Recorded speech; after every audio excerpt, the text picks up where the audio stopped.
Les amis, bonjour, j'espère que vous allez bien, j'espère que vous êtes en forme. On se retrouve aujourd'hui pour le débriefing du Grand Prix de Chine 2024 qui s'est déroulé ce matin du côté de Shanghai. Alors, j'ai beaucoup de choses à vous dire, je sais, je dis ça à tous les débriefs, mais là, c'est une réalité, hein. Vraiment, j'ai beaucoup de choses à vous dire. Donc, dans un premier temps, on va faire le débrief ensemble en images. Je vais passer, comme d'habitude, certains événements, me concentrer notamment sur la tête de course. Puis ensuite, dans la partie top flop, eh bien, je reviendrai sur ce que j'ai aimé, sur ce que je n'ai pas aimé, et je vous invite à faire de même dans les commentaires. N'oubliez pas le petit like, ça me soutient énormément, de vous abonner si ce n'est pas déjà fait, et on est parti.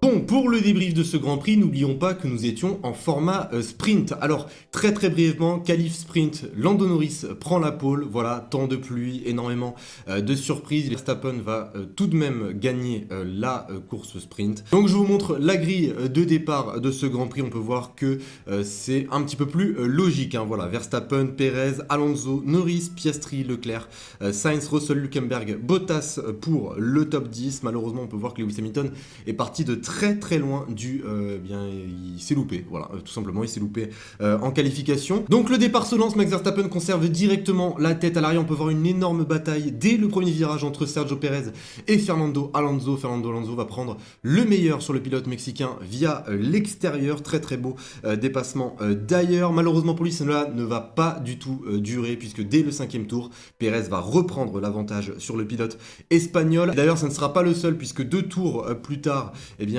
Lando Norris va prendre la 3e place du podium en dépassant Fernando Alonso encore une fois. Au 12e tour, Leclerc va passer Oscar Piastri alors que Alonso va rentrer au stand. Donc le monégasque remonte donc à la 4e position. Là, on arrive dans les premiers arrêts au stand. Donc au 14e tour, on peut voir le double arrêt, notamment du leader et de son coéquipier. Donc double arrêt de Red Bull. Franchement, je vais revenir après sur les arrêts au stand, mais c'était juste incroyable, hein, les arrêts de Red Bull aujourd'hui. Au 19e tour maintenant, Verstappen va venir reprendre la tête de ce Grand Prix sur Lando Norris qui ne s'est toujours pas arrêté. Et là, le premier fait de course fait son apparition avec une virtual safety car puisque Bottas est arrêté en piste pour une panne mécanique. Voilà, le moteur qui a totalement lâché. Leclerc va en profiter pour entrer au stand et changer ses pneumatiques. Il sera suivi par Norris. D'ailleurs, Norris va quand même ressortir devant Alonso et Leclerc. Et après 2 bons tours, eh bien, on nous annonce que ça sera une safety car. Enfin, envie de vous dire. Donc les Red Bull enchaînent encore une fois un double arrêt au stand. À ce moment de la course, le classement est le suivant: Verstappen, Norris, Leclerc, Perez, Sainz, Alonso en pneus tendres, je le rappelle, Russell, Piastri, Ricciardo, Stroll. Et je vous rappelle que tous les pilotes que je viens de vous citer, à part bien sûr Fernando Alonso, sont en pneus durs. Donc la première safety car se termine, mais ne vous inquiétez pas qu'elle va très vite revenir puisqu'il y a eu une sorte d'effet domino malheureusement à la relance. Alors Lance Stroll va percuter Daniel Ricciardo, donc là c'était quand même assez compliqué. Daniel Ricciardo qui n'a pas forcément demandé grand chose. Je reviendrai sur l'incident juste après. À l'arrière, on peut voir que Kevin Magnussen a percuté Yuki Tsunoda. D'ailleurs, les deux pilotes, que ce soit Kevin Magnussen ou Lance Stroll, se prendront 10 secondes de pénalité. Donc un week-end de Racing Bulls qui a été totalement anéanti en moins de 2 tours, je le rappelle. Et d'ailleurs, ça ne seront pas les 2 seuls pilotes à prendre 10 secondes de pénalité, puisque Logan Sargent aura droit également à 10 secondes dû à une infraction sous safety car, puisqu'il n'a visiblement pas rendu la place à Nico Hülkenberg.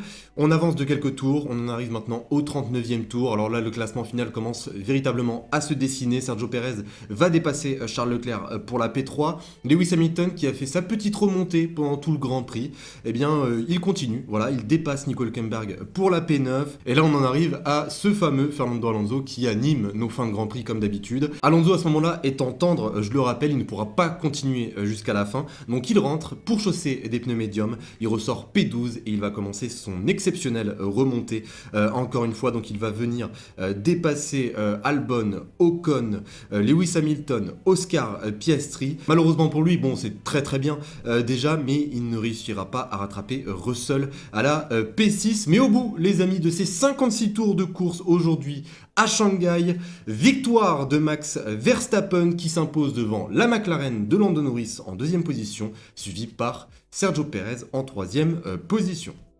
Bon, on est parti maintenant pour les top flops. Déjà, premier top, bien sûr, Max Verstappen. Première fois qu'il gagne à Shanghai. Quatrième victoire cette saison, sans compter, bien sûr, sa victoire en course sprint. Impériale. Je pense que là, il n'y a plus rien à dire sur sa supériorité nette. La RB20 s'est baladée sur ce tracé. Il s'est baladé, Max Verstappen s'est baladé sur ce tracé. Il termine avec 15 secondes d'avance sur Lando Norris, 20 secondes d'avance sur son coéquipier. On le savait bien sûr qu'il allait être sur une autre planète ce week-end et ça n'a pas loupé. Je vais également mettre Red Bull dans les tops. Red Bull, oui, l'écurie. Les arrêts au stand, c'était juste incroyable. Mais franchement, je ne sais pas comment ils arrivent à faire ça. Chapeau aux mécanos Red Bull. Parce que là, deux doubles arrêts au stand dans un si court laps de temps, franchement, il faut le faire. Le premier double arrêt, c'était 2 secondes pour Verstappen et 2,1 secondes pour Sergio Perez. Le deuxième double arrêt, c'était 2 secondes pour Sergio Perez et 1,9 secondes pour Max Verstappen. Que dire? Que dire? Chapeau, chapeau. Et franchement, il n'y a rien d'autre à dire. Le travail de Red Bull sur les arrêts au stand est juste incroyable. Encore une fois. On continue avec Lando Norris. Alors, Lando Norris, c'est mon pilote du jour. Aujourd'hui, je vais être totalement honnête avec vous, c'est mon pilote du jour. Je suis très content pour lui, puisque Lando, depuis ce début de saison, et ça, il faut le dire, on le dit très souvent en ce moment pour Carlos Sainz, on le dit également très souvent pour Fernando Alonso. Et attention, hein, je ne dis pas que ce n'est pas légitime pour ces deux pilotes, mais les performances de Lando Norris depuis ce début de saison, faut le dire, elles sont très très bonnes. Et honnêtement, il m'a encore une fois, ébloui aujourd'hui. Voilà, là où on ne l'attendait pas du tout. Moi, je ne m'attendais pas du tout à McLaren, je ne vais pas vous mentir, hein, lors de la vidéo analyse, je vous avais dit que les McLaren, je ne les attendais pas, mais elles pouvaient me surprendre. Et elles m'ont encore surpris. Et surtout, Lando Norris, aujourd'hui, je ne sais pas d'où sort cette performance de la part de McLaren. Même Andrea Stella n'était pas convaincu pour ce week-end. Hein. Il s'attendait à un week-end extrêmement difficile pour McLaren. Et là, une petite P2. D'ailleurs, la course sprint, si Lando ne fait pas son erreur, je pense qu'il aurait très très bien pu aller chercher le podium lors de la course sprint. Là, il va chercher le podium lors du Grand Prix, ce qui reste bien sûr le jour le plus important. Et chapeau à Lando Norris, encore une fois, très très bonne performance. Il fait taire un petit peu les critiques à son encontre, j'imagine, du côté de l'Angleterre, hein, parce que franchement, Lando, il est extrêmement critiqué, je trouve, et surtout extrêmement sous-estimé pour ma part. Et s'il y a bien un pilote qui arrive à prendre l'ascendant sur son coéquipier depuis ce début de saison, c'est bien Lando Norris. Donc je vais le mettre dans les tops, bien évidemment. Autre top, alors je sais que c'est pas non plus les meilleures positions pour la Scuderia Ferrari, mais oui, je vais quand même les mettre dans les tops. P5, P4, c'est pas non plus mauvais quand tu sais qu'il y a les deux Red Bull et une McLaren assez surprenante devant toi. J'ai trouvé que la course était très très bonne, que ce soit de la part de Sainz et de la part de Charles Leclerc. Il y a juste le départ qui a été un petit peu catastrophique. Les deux pilotes sont extrêmement gênés, d'ailleurs c'est ce qui a permis à George Russell de passer directement les Ferrari. Et c'est pas la première fois que les deux pilotes Ferrari se gênent. On a vraiment l'impression qu'il y avait une petite bataille interne qui commençait à se créer entre les deux pilotes ce week-end. Si je reviens très brièvement sur la course de Charles Leclerc. Alors j'ai trouvé que Ferrari a opté pour la bonne stratégie concernant Charles Leclerc. Décider de faire qu'un seul arrêt était le bon choix, puisque la virtual safety car est arrivée aux alentours du 22e tour. Je rappelle que Charles est parti en pneu médium, donc ça allait, voilà, il était sur d'ailleurs une très très bonne dégradation. C'est là où on voit le point fort de Ferrari cette saison, c'est sur la dégradation des pneumatiques. Charles s'en sortait super bien, très très bon rythme, il va venir dépasser Russell pour la P6, dépasser Oscar Piastri pour la P5 dès le début de course. Au 12e tour, il a déjà rattrapé 2 positions.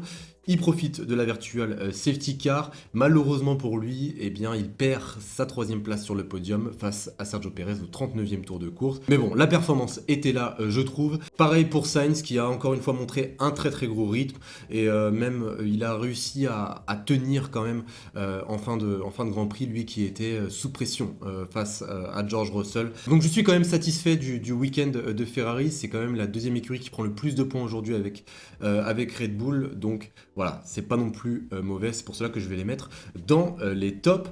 On continue avec Fernando Alonso. Alors Fernando, qu'est-ce qui me régale, Fernando, mais qu'est-ce qui me régale. S'il pouvait continuer en Formule 1 jusqu'à ses 70 ans, mais je signerais tout de suite.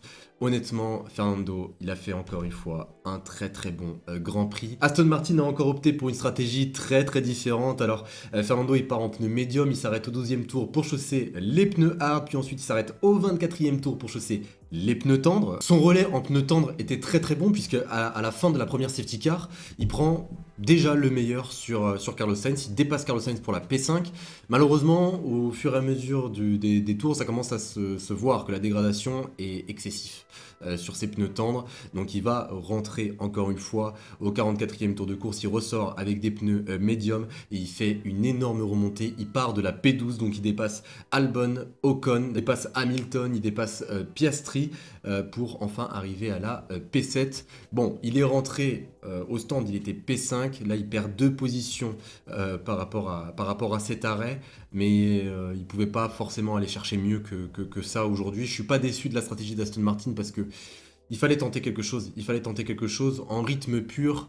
Fernando se serait sûrement fait dépasser par les Ferrari à un moment donné, donc ça n'aurait probablement pas changé grand chose. Les Ferrari qui étaient sur un meilleur rythme enfin de Grand Prix. Et d'ailleurs la sortie de piste qu'il nous a fait là, oh là là, sur Lewis Hamilton, oh là là, j'ai serré les dents. Alors là, j'ai serré les dents. Heureusement que c'est Fernando Alonso parce que là ça aurait pu être une véritable catastrophe. Donc je vais le mettre dans les tops. J'ai bien aimé son Grand Prix en globalité. Il a à chaque fois tendance à animer nos fins de Grand Prix, Fernando Alonso, donc ça fait plaisir encore une fois.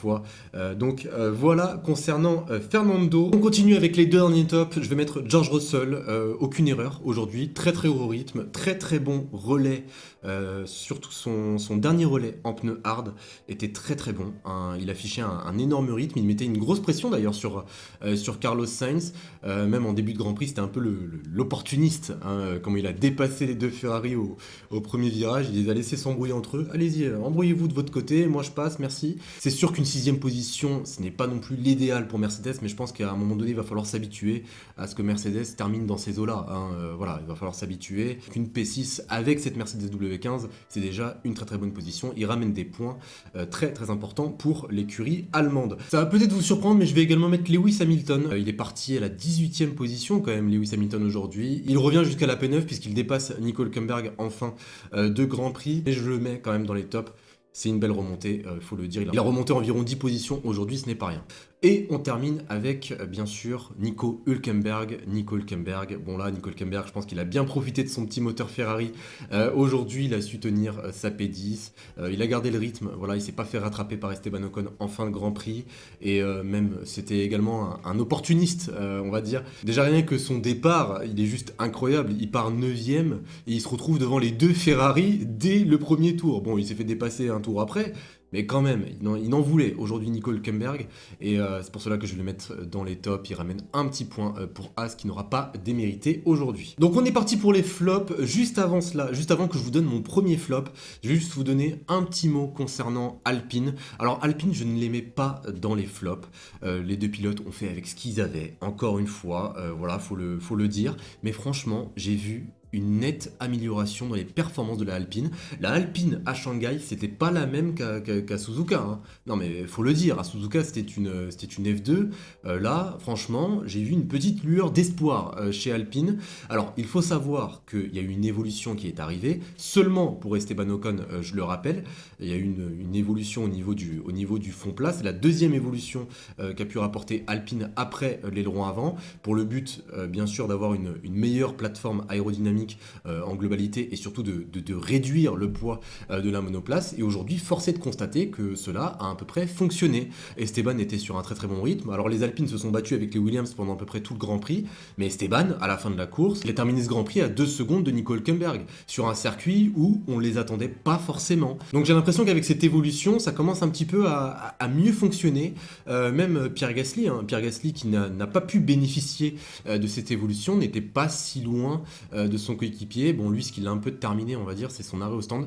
Donc là, ça a été... oui, parce que je vous en ai pas parlé dans le débriefing, mais l'arrêt de Pierre Gasly m'a fait extrêmement peur, vraiment, et ça m'a fait extrêmement peur. Alors, je sais pas ce qui s'est passé, peut-être une mésentente entre les mécanos et le pilote, c'est peut-être le feu qui est passé au vert trop rapidement. En tout cas, Pierre a fait une petite accélération, ce qui a fait trébucher l'un des mécanos au niveau de sa roue arrière droite. Heureusement, tout va bien pour lui. lui. Ce sont malheureusement des choses qui peuvent arriver, mais bon, il va falloir faire attention. En tout cas, pour terminer sur une note positive concernant Alpine, j'ai vu une nette amélioration. C'est sûr que les évolutions vont prendre du temps, hein. Il va falloir encore une fois attendre notamment Imola pour avoir de réels packages concernant Alpine, mais pour un aileron avant qui est censé alléger la monoplace et un nouveau fond plat qui est arrivé en 2 grands prix, je trouve qu'il y a eu une nette amélioration dans les performances de cette Alpine. Bon, maintenant on est parti pour les flops, alors je vais les passer assez rapidement, franchement, je vais les passer assez rapidement.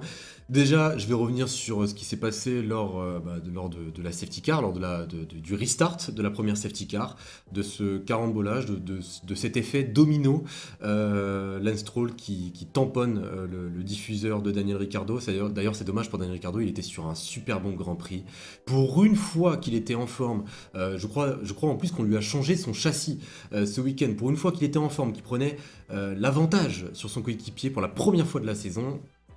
Il est 9ème, et hop, boum, Lance Stroll, allez, salut, au revoir. En tout cas, je vais mettre Lance Stroll, bien sûr, dans les flops.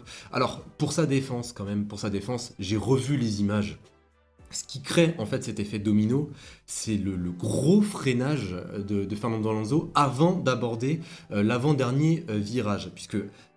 lors de l'avant-dernier, quand tu es dans l'avant-dernier virage lors du restart, c'est là où tu t'apprêtes à accélérer, donc les pilotes essaient de prendre la meilleure trajectoire, la meilleure sortie de virage, donc voilà, ça a créé un effet domino encore une fois. Fernando Alonso a freiné mais brutalement, hein. Il a même bloqué les roues à ce moment-là, ce qui a fait en sorte que Piastri a également freiné, ce qui a fait en sorte que Daniel Ricciardo a également freiné, et Lance Stroll n'a pas du tout anticipé ces freinages successifs, donc c'est pour cela qu'il a tapé le diffuseur de Daniel Ricciardo. Donc ça c'est pour sa défense. Mais après, quand même, et c'est pour cela que je le mets dans les flops, quand même, il y a des procédures. Les pilotes, on les brief avant. On leur signale que ce genre de choses peuvent arriver lors des restarts. Donc logiquement, tu es censé être préparé. Il faut faire attention à ça. Voilà, Lance Stroll, malheureusement, il fait cette erreur. Il réduit la course de Daniel Ricciardo en miettes. Et voilà, c'est dommage. C'est dommage. Donc je vais le mettre dans les flops. Pareil pour Kevin Magnussen. Et je vais m'arrêter là, les amis. J'ai pas envie de finir sur une note négative. En tout cas, n'oubliez pas de me laisser vos top flops dans les commentaires. Sur ce, eh bien, j'espère vraiment que ce débriefing vous aura plu. Si c'est le cas, n'oubliez pas de laisser votre plus gros like pour me le faire savoir, de vous abonner si ce n'est pas déjà fait. On se retrouve très bientôt pour la vidéo news et je vous dis à la prochaine. Salut tout le monde.